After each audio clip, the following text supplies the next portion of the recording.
Good day, girls. We are finished with the first part of the lesson, that is heredity. Before we move to the next part, that is evolution, I would like to ask you a few questions. Let us discuss them one at a time. What is the function of the appendix of our digestive system? The appendix is a vestigial organ. We will be learning about vestigial organ a little later. The appendix is a vestigial organ that was once used by our herbivorous ancestors. It was found that in herbivorous vertebrates, the appendix is comparatively larger and it helped in the digestion of tough herbivorous food such as the bark of a tree. Second, are our wisdom teeth really useful for chewing the food? The answer is no. People do not need wisdom teeth now for chewing the food, but earlier they were useful for chewing tough plants which were important part of the human diet. The third question, why did the huge animal like dinosaur become extinct? In spite of the fact that the cause of dinosaurs' extinction is still a mystery, following events could have played a role. Gas seeping and ash evolving from volcanoes must have suffocated most of the dinosaurs. The entire population of dinosaur may have been wiped out due to certain disease.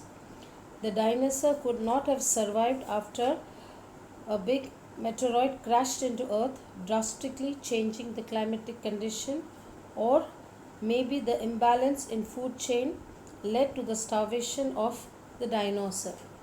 The last question, why are many species of animals and birds getting extinct? Animals and birds extinction may be caused by natural occurrence like climatic heating or cooling or changes in sea level, or may be due to habitat destruction such as farmlands expanding and cutting down of forest. What conclusions can you get from these answers? There is a gradual change taking place in the organism. It takes a long time for this change to take place.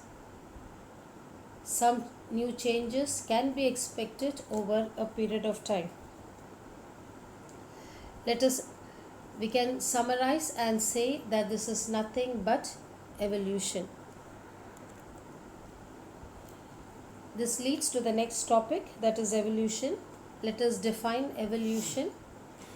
Evolution is a gradual change occurring in living organism over a longer duration. Formation of a new species due to changes in specific characters of several generations of living organism as a response to natural selection. Progressive development of plants and animals from the ancestors having different structural and functional organization is called evolution. Let us now discuss the process of evolution. There was no life before 3.5 billion years ago. Then how did life enter Earth? A big question, isn't it? It is believed that at the beginning there might have been simple element which could have been either organic or inorganic. In due course of time, these simple elements multiplied and multiplied and multiplied and must have formed complex compounds like proteins and nucleic acid. These multiplications must have occurred due to various chemicals present in the surrounding. Due to the course of multiplication, some cells, according to the principle of natural selection, must have shown good results and grown, while some cells which do not adapt to the surrounding must have perished. Changes did not occur only in plants and animals, but also in stars and planets. All the stages in changes occurred in various components ranging from stars and planets in space to the biosphere present on the Earth should be included in the study of evolution. Today, if you see, there are crores of species of plants and animals with huge variety regarding shape and complexity are present on the Earth. Animal diversity ranges from unicellular amoeba and paramecium to man and giant whale. The plant diversity consists of various species ranging from unicellular chlorella to the huge banyan tree. The life exists on earth everywhere from equator to both the poles. Organisms are present at all the places like air, water, land, rock, etc. Humans have shown curiosity about the origin of life and reasons for such a great variety in life present on earth since ancient period. Different theories about origin and evolution of life have been proposed till today, of which the theory of gradual development of living organism is accepted. Many philosophers and religious leaders have written their views about formation of life in the form of poetry, stories, and religious or sacred books. Countries like India, China, Rome, Greek, etc. have done a thorough study of the formation of universe. You too can discuss with your friends of different faith about the origin of life, which we can discuss about it later.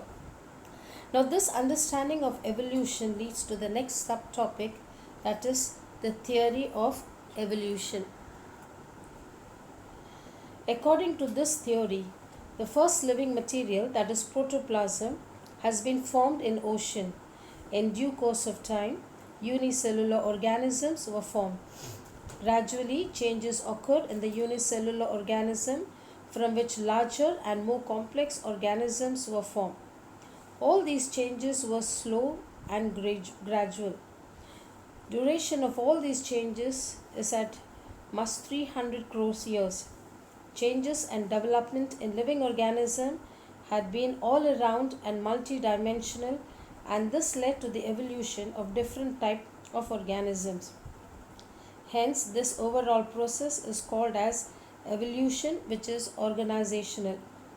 Progressive development of plants and animals from the ancestors having different structural and functional organization is called evolution. Now, all these theories tells us that evolution is an everlasting process of change. However, we need to prove these theories. No theory can be accepted without proof. We will now be learning about 6 different evidence that will support the theory of evolution. We shall now see the first one, morphological evidence. What is morphology? A branch of biology dealing with the study of the form and structure of organism, their specific structure. It includes aspects of the outward features like appearance, shape, structure, color, pattern, size, etc. Observe the following image and note the similarities between given in the animal images. Various similarities like structure of mouth, position of eyes, structure of nostril and ear pinna and thickly distributed hairs on the body are seen in animals, whereas similarities in characters like leaf shape, leaf venation, leaf petiole, etc. occur in case of plants. This indicates that there are some similarities in those groups, and hence it proves that their origin must be same and must have a common ancestor. The second evidence is anatomical evidence. What does anatomy mean? It is a branch of biology concerned with the study of the structure of organism and their parts. If you carefully observe the picture, there doesn't seem any superficial similarity between human hands, cat's foreleg, flipper of whale and pandegym of bat. Similarly, use of each of these structures is different in respective animal.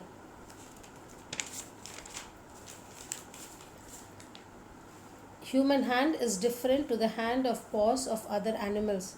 Our hands help us to do so many things like writing, holding, carrying, playing, etc. The use of cat's foreleg helps them with climbing, grasping. They also use their paws for self-grooming, temperature regulation and heat detection. The use of patagium of bat, it assists the animal in gliding or flight. The use of flippers of whale, used by marine animals to perform various aquatic acrobatics.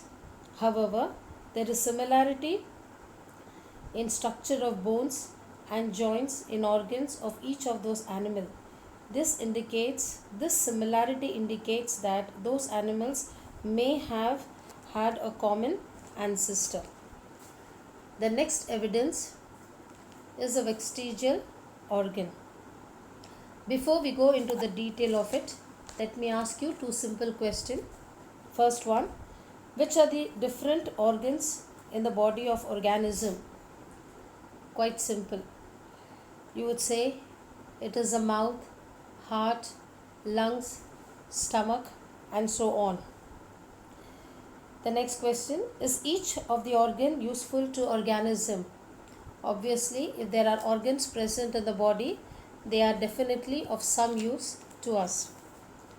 But it is not always. There are few organs which have lost their function in the process of evolution. For example, the appendix, tailbone, wisdom teeth, body hair. The body hair is not useful to us anymore.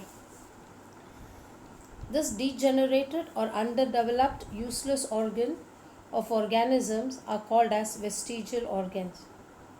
In living organism, sudden development of new tissues or organs for living in changing environment is not possible. Instead, existing organs undergoes gradual change.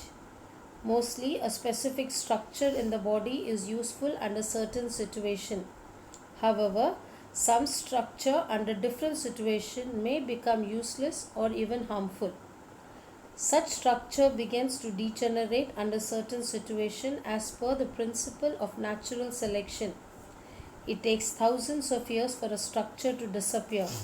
Such organs are seen in different phases of disappearance in different animals. Such organs, though non-functional in certain organisms, it may be functional in other organisms. That is, it is not vestigial in other organisms. Appendix, which is useless to human, is useful and fully functional organ in ruminants. Similarly, muscles of ear pinna, which are useless to human, are useful in monkeys for movement of ear pinna. Various vestigial organs like tailbone, wisdom teeth, and body hair are present in the body of human being. The next evidence is paleontological evidence. What does paleontological evidence mean?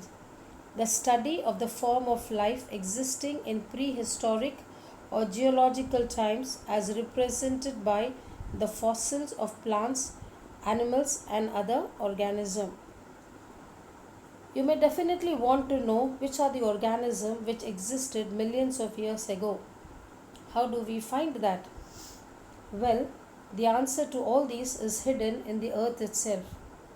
Large number of organisms get buried due to disaster like flood, earthquake, volcano, etc.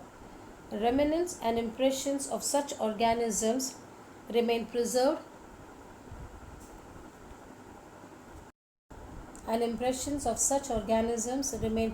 underground. These are called as fossil. Study of fossil is an important aspect of study of evolution. Living organisms have same ratio of C14 and C12, that is carbon 14 and carbon 12, as found in the atmosphere. Once plant and animals die, the consumption of carbon also stops. As soon as plants and animals die, C14 starts to decay while C12 remains constant as it is non-radioactive. Therefore, the ratio between C14 and C12 changes continuously. Thus, the time of death of a particular plant or animal can be calculated by measuring the radioactivity of C14 and ratio of C14 to C12 present in the body of plant or animal. This is called as carbon dating. It is used in paleontology and anthropology for determining the age of human fossil and manuscript. Once the age of fossil has been determined by such technique, it becomes easy to deduce the information about the other organism.